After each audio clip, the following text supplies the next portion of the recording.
Hello, I'm Charlie, and you're listening to the inane ramblings of someone desperately trying to justify their wacky ass drafting decisions. I've made many mistakes in my short time drafting Pokemon, but round 1 Iron Treads is probably up there with the rest of them, or the best of them. Everyone who's played a few Pokemon drafts knows how round 1 should go. You kind of snap up the most powerful pick that you're down to run before someone else can, and then you grab a second big threat or pieces that build around it. So, how did I end up with this stupid metal elephant? I got 14th pick in the draft, which is, to be honest, ass. It's late enough that most of the good or exciting ones are taken, but not right at the wheel, so you can't completely control what you get round 2 and index really hard on a specific pairing.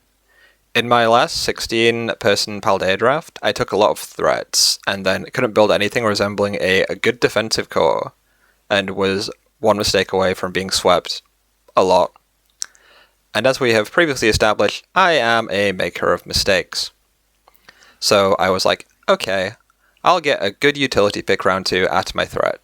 But then I looked at the board, and I thought, yeah, I'm cool with a lot of the big guys, but then realized there are only 2 rapid spinners I really rate, and would not have been surprised if both of them got sniped by the 2 people after me. So instead of hanging on to the little pride I don't have, I just picked the dumb elephant. Honestly, kind of wish I picked the Borgay duck instead. I do miss that guy, he was really fun.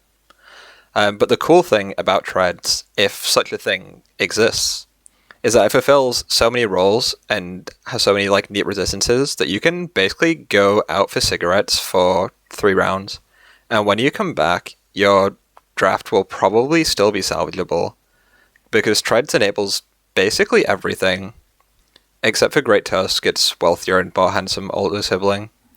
But yeah, I've decided to leave things like winning me the game and sparking joy until round 2.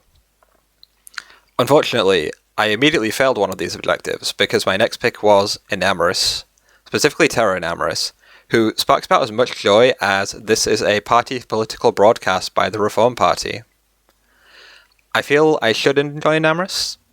Terra Moonblasts are a nuke, and I love clicking Healing Wish way too much.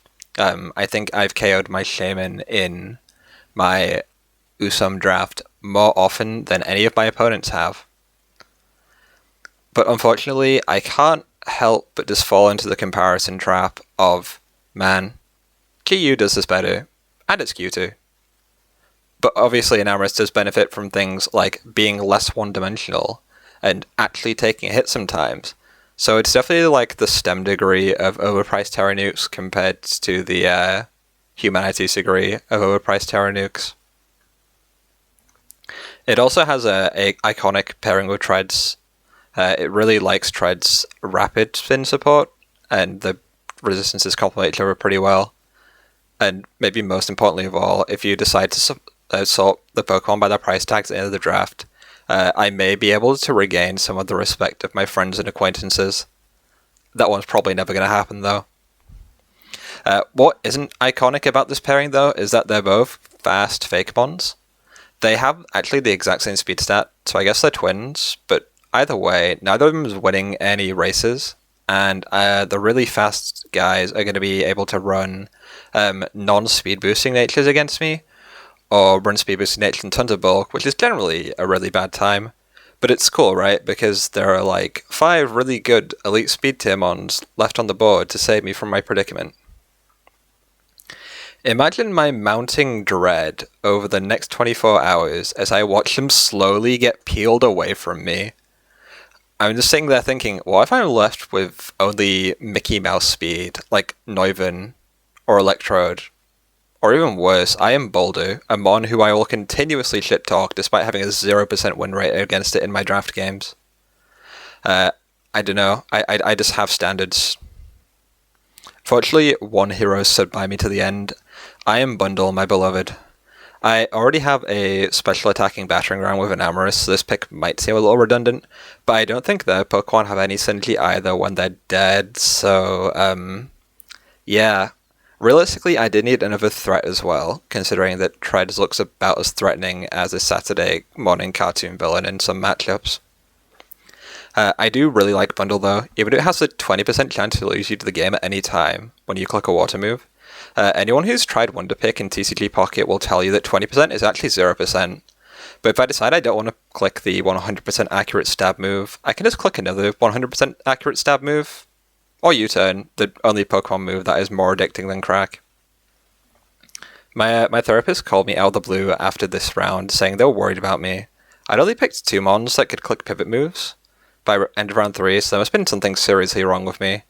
To correct this, I picked Uxie, another flexible utility mon who can threaten things like Thunder Wave, Encore Knockoff, and more, and then just click U-turn in order to help me try and feel something again. Uxie's actually a pretty good pick for this team though. It helps me start building out a defensive core, and I'm not 100% sure at this point if I want another ground or steel type, and I need to pick another stealth rocker up from somewhere. And it also needs to be something I can gaslight people into thinking I'd actually bring to a game. Because there are so many picks between the next kind of round, I need to pick something generalisty to make sure I have everything covered, even if it's not going to be necessarily the best possible point. Uxie was also a pretty strong consideration for my secondary Terra Captain, even if it was a path I didn't end up going down in the end. This was because it only costed 1 extra point for some reason, and I would like to own a house someday. It didn't happen, either the Terra Captain or the house, but I'd like to think about it. Anyway, so how I just talked about, like a minute ago, about how I was unsure about if I wanted to take redundant typings? After this, before my next pick, I spent approximately 2 hours looking at the board for a fire resist I actually wanted, and then realized all the leftover dragons and fires were somewhere between uninspiring and complete losers. So instead of waiting to see if they stayed there for me until way later, or doing something stupid like R5 Dragalge, picking a second water seemed like pretty necessarily evil. As a result, I ended up with Azumarill. Azumarill and Iron Bundle at least do fulfill pretty different roles. Azumarill punches you, and Iron Bundle has a gun. But realistically, the natural bulk and a strong priority from Azumarill is really appreciated, and its ability to force prep for Belly Drum every week is pretty saucy. Huge Power is obviously a cracked ability, but I'm fully prepared to throw away a week by running Sap Sipper against Meowscarada to get revenge on Ari for sniping it from me. I'm starting to think that the biggest threat to me winning is me, but self-reflection is for losers, so let's continue on. At this point in the draft, I knew I still needed a Dark and Poison type. I wasn't completely insane, and I did consider Overquill for this spot. And honestly, the spikes would have been really appreciated, but I didn't want to grab a poison that couldn't switch into Fairy or other moves like that, because it felt like it was very restrictive to Treads having to cover all of that. So instead of that, I decided I would undermine one of the main reasons I picked Uxie, and took Crocodile. I also considered Urshifu for this slot, but this made the Fairy thing even worse, and also it left me with approximately 0 points. I'm not going to pretend to be upset for this slot though. I'm a big Crocodile fan. I used it in ORAS once, it was a lot of fun. It's an extra rocket for me, which is great flexibility. It's a good Scarfer, and it has 2 really cool abilities in, and also Intimidate, I guess. It clicks Knockoff a ton, which is handy, and it takes some of the responsibilities off of Tread, which lets it have more times to go do other things, like see its children on the weekends. At this point, I'm pretty comfortable with my offense, and I just want to kind of round out my last slots with good enablers or defensive pieces. I had 3 mons planned out, and in a shocking twist, I actually got exactly everything I wanted to in the end. So first off, I grabbed Belly Bolt, which was actually the second mon PZZ wanted that I sniped from him. Since we don't actually play this season, I think this means I can tell all of my friends I was in a league with PZZ and 2-0'd him, and then ghost them when all of them ask for the replay. Aside from the accidental psychological duress I've inflicted upon my competitors, this pick allegedly has some other uses too. It's the first guy I picked somehow that actually has a reliable recovery move, because Plain Split's not real. And it's like generalistic bulk and crucial resistances to flying is pretty useful because Hurricane is horrifying. It's also pretty good into Iron Crown, who may not seem like a major threat to anyone else, but I think if Iron Crown swept me after last season, I might just die on the spot of depression. I've never actually used Belly Bolt, but I'm looking forward to it. It has friend energy, and people have seemed to be pretty high on it for a long time, so I'm excited to see how it can disappoint me. Following up, my 8th pick was Valplume, which was a value pick that I had my eyes on for a really long time. It's not like an insane defensive piece or anything, but at 4 points, the thing seemed like a steal. For reference, you can fit like 6 of these guys in Enamorous, which is maybe the real form like the real way it transforms into Thurian form. But yeah, it's a solid defensive poison type that can stuff certain attackers or force them to use like coverage moves they wouldn't really want to otherwise use. I also think Strength Sap has a case for being the most broken non-signature move of all time, but please don't at me. I'm definitely afraid of confrontation. And then my final pick of the draft ended up being at Terra Snorlax. It does nothing to fix my crippling speed tier chasms, but it does give me some pretty appreciated resistances to Fire, Ghost, and Ice, especially Ghost, which otherwise kind of rolled me. Honestly, still maybe kind of could, but we'll see.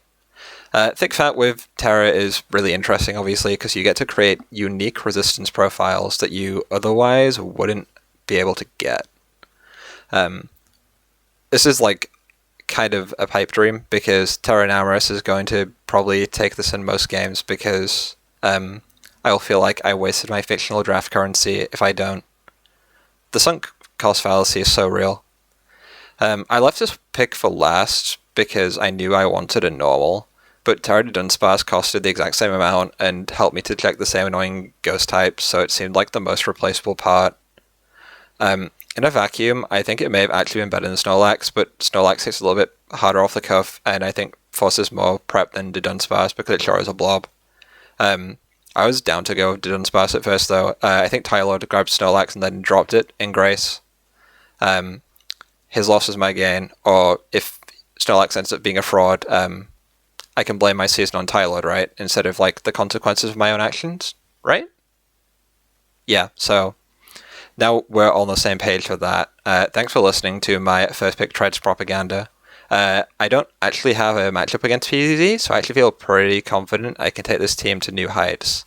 A 2-6 scoreline ending in 12th place, barely escaping relegation off of differential. I hope you're all as excited as I am to make this happen.